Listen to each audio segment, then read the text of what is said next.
this is Optibotimus coming with another video review. And today we're going to be taking a look at something that is absolutely from my childhood. Now, don't freak out, I'm not going all like Super Sentai or Kamen Rider or, crazy or anything like that. What I'm looking at right now is the 2010 reissue of the original Mighty Morphin Power Ranger Dinozords that I absolutely loved as a kid. Now, a little bit of a history lesson for you. In 1993, when this show debuted, I was a freshman in high school. My sister and I lived a few minutes away from school, so we walked every day to school. Classes begun at 8:05 a.m. but we had to leave at 7:45 a.m. every day to get to school in time. The problem was, the Mighty Morphin Power Rangers came on at 7:30. So every day for like the first 2 seasons, well, no, maybe the first season, because the first season was really long.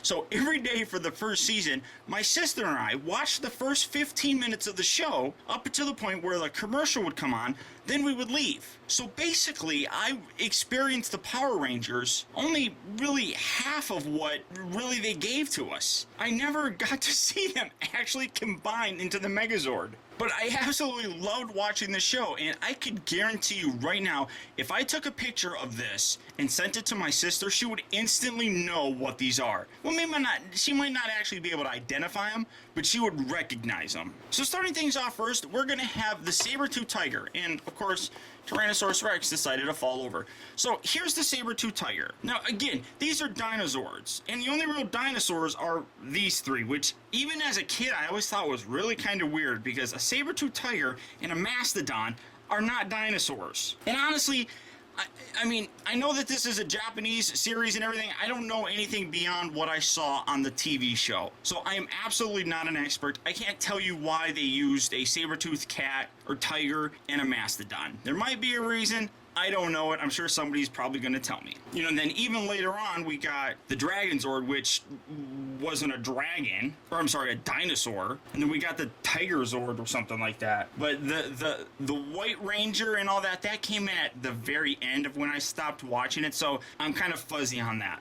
So for the saber-tooth tiger, as you can see, nothing too spectacular. I mean, you can't really position it all that much. I mean, these do move, but really it's just part of the transformation. Really, that's as far as you're gonna get it. And here's the sword, we'll show that off here in a minute, but that's really kind of it. Now the original one had rolling tires on it. These do not, which some people have complained about.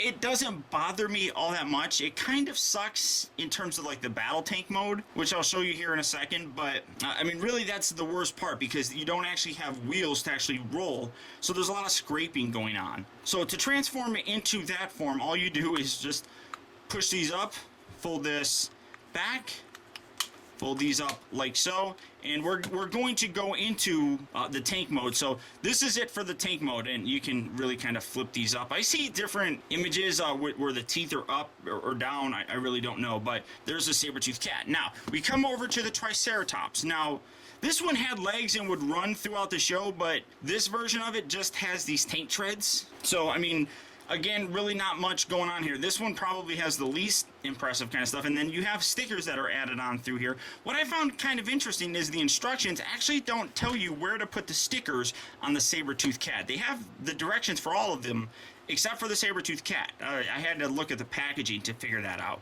But for him, this is really all you have. It's that. And again, you have make-believe wheels underneath here. They're pretend, but when you're sliding it, all you're doing is scraping the ground. So again, to go into the tank mode, boom. Yeah. Did you see it? Here. Boom. That's tank mode forms. We're going to set that off to the side. Then we come around to the Tyrannosaurus Rex, which is a dinosaur in this, and he's got these gimpy little arms. These are cute little gimpy arms like a T-Rex. He actually has some articulation. He has some hips up here. He's got some kind of knees that just bend backwards, and then feet. And really, this is what you're left with. And his mouth can open and go, rah, rah, rah, rah, rah, I'm a dinosaur. Rawr. And then that always kind of looked like Orko to me from Masters of the Universe. That little spot right in there kind of looks like Orko. Just eyes. That's really about it. Nothing with his tail or anything, but really kind of cool. I do dig this guy. He was one of my favorites I don't know why. Maybe because as a kid I really liked T-Rexes, and even to this day I still like them. So really very cool. Now for him, you just kind of tuck these back really well. All you have to do is bend these, kind of, and then plug this in right there. Bring this in right there, and that pegs in here, and you're having the beginning of his tank form. Then come around here, we got the Mastodon. Again, really not much going on with it, but I mean, it does look like it. I guess you could say his legs back here move, but again, you're not getting much in terms of articulation for this guy. It's just really kind of a fun display piece. So that's really all you have. But I do love he's got the green eyes, all these stickers on here. Now, I'm not 100% sure. I know my good friend JT Mitchell reviews a lot of Power Ranger stuff. And I'm curious to ask him if the stickers that actually come with this are show accurate. I know that Repro Labels does a set for these, but I'm not sure if these are very show accurate or not. It's definitely something that I'm not 100% sure of, and I might look into actually picking up at some point in time, but that's really about it. So for him, you just kind of pull his head off. That was very unfortunate. Rotate these all the way around.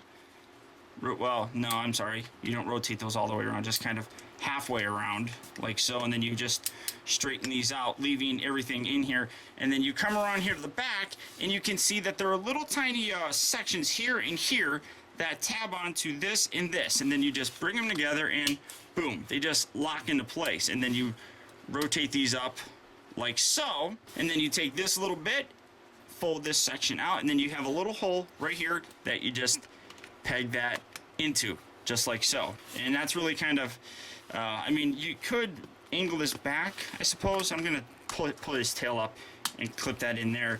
I mean, the legs can go like this. I guess that looks a little bit better. I think they're actually supposed to be more angled up, but I think it looks a little bit better when it's down like this. That's just my own personal preference, I suppose.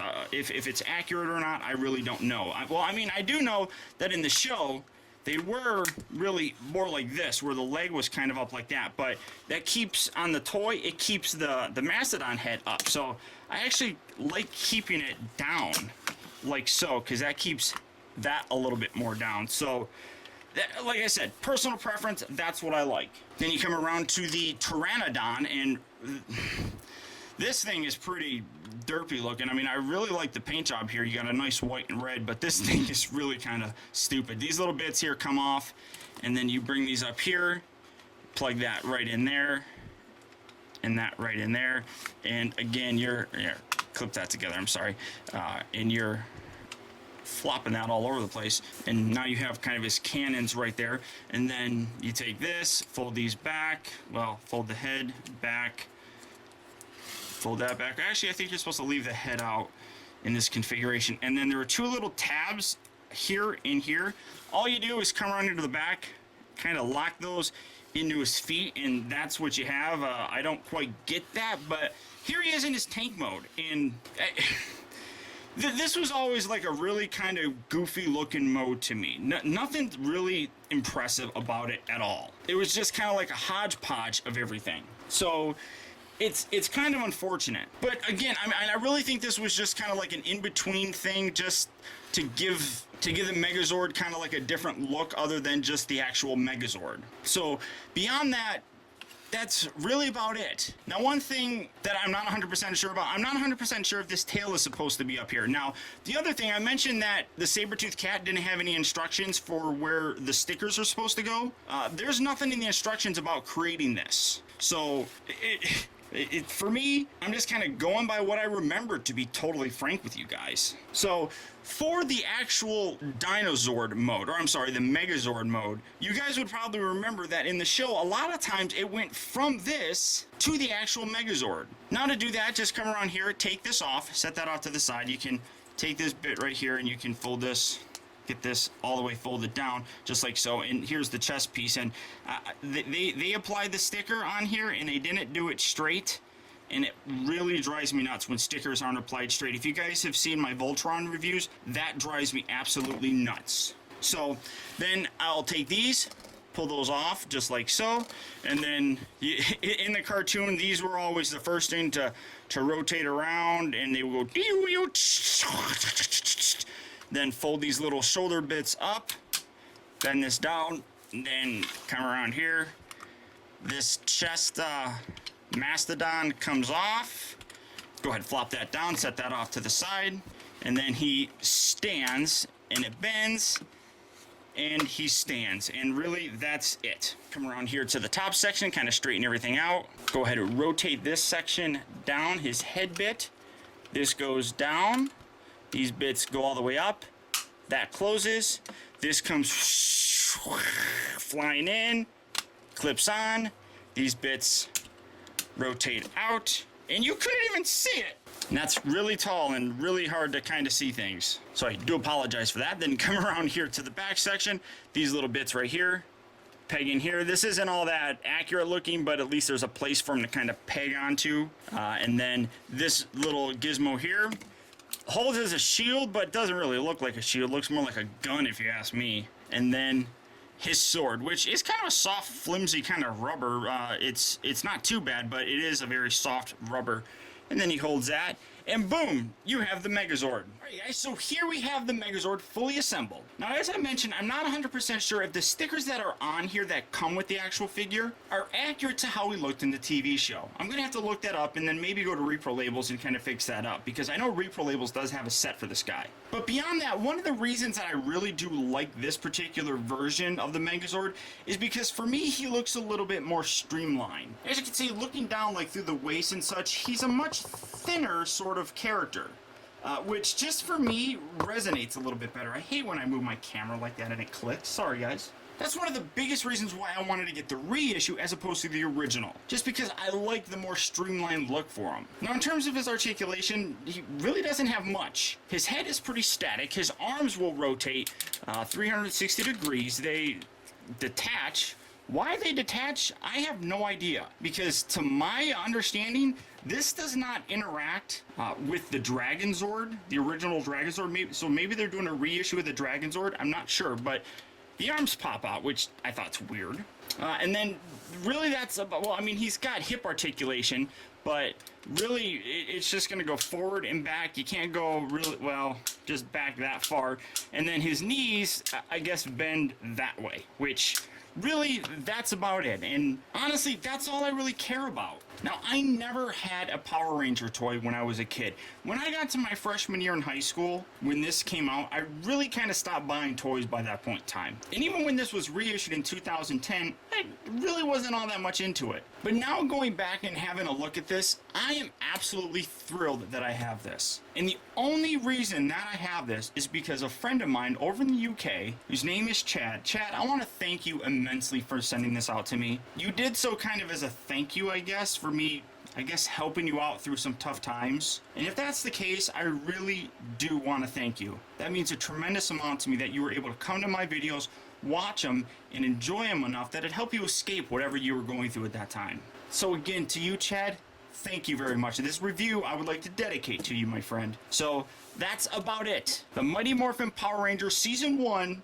Megazord. Now, it's got some other name that I don't know and I don't really care about. So I want to thank you guys for tuning in. And once again, Chad, thank you very much. I hope you guys enjoyed this video. And until next time, this has been Optibotimus. I'll talk to you later. Go, go, Power Rangers! Go, go, Power Rangers! Go, go, Power Rangers! Mighty Morphin Power Rangers! Alright guys, so here we have the